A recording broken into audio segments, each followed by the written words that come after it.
ni bàbá Mariam bàbá Misira bàbá Muiz apẹ́lógún òkú ọjọ́ ìbìtò ni ó.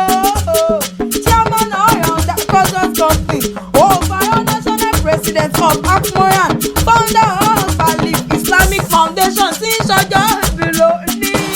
Mo fẹ́ ẹ̀túyáyá kẹjẹ́ jọ̀dẹ́lé òní ìrè òní o. Ṣúkẹ́ lọ́rọ́ mi níṣẹ́ o. Ó ní màkìbá ẹ̀bọ̀ òun tí ń ṣọjọ́ ìbìlò ní. Èrò ti bọ eré ibẹ̀ ikọ́ máa ṣàfihàn. Ṣàgám nílé o. Mo ní Ṣàgám nílé National Patron PCRC of Nigeria tí ń ṣọjọ́ ìbìlò ní o. Èmi mọ ìkí àwọn bàbá tó bí ìyẹn lọ́mọ. Mẹ́mí wà lọ́mọ ọmọ bàtọ̀ ìlú wa lóde òṣèlú. Ọmọ dọ̀gbọ̀ olóyè ọmọ máa dé olùmẹ̀sì ará ìlú rẹ̀. Ìwọ lọmọ ẹlẹ́gbẹ́ yóò jẹ́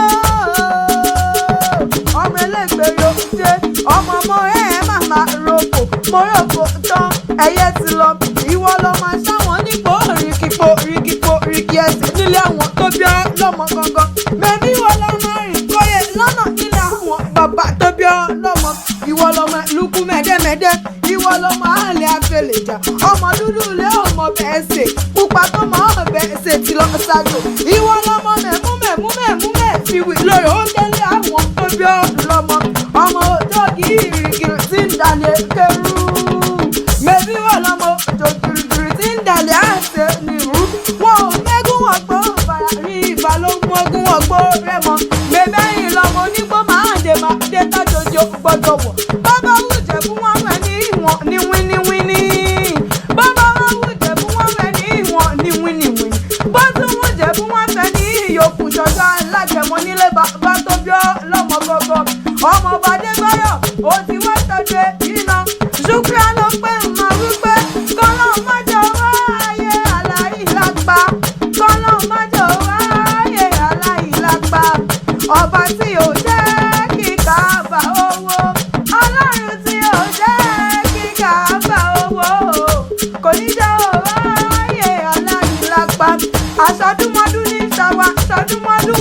Aṣọ òmòrò ní ṣàwá aṣọ òmòrò. Ìwòye àmọ́dún. Mo pé ìwòye àmọ́dún tówó tọmọ tàìkú tí ń ṣe báàlẹ̀ ló mọ̀ fi ṣọdún. Ìwòye àmọ́dún ìgbà ẹlẹ́wẹ̀ lẹ́ni. Owó ẹlẹ́wẹ̀ lẹ́ni. Ọlá ẹlẹ́wẹ̀ lẹ́ni. Òkìkí ìwẹ̀ lẹ́ni. Kó mọ̀jọ bẹ níbẹ̀ sì ń ra tẹ́lẹsẹ̀ wọ́n sì máa bẹ̀ nòwó. Bẹ́ẹ̀ yàn kọ́ bá ní òun máa ṣàmọ́dún. Aládé Ṣàmsùdín bẹ́ẹ̀ yàn kọ́ bá ní òun máa ṣàmọ́dún.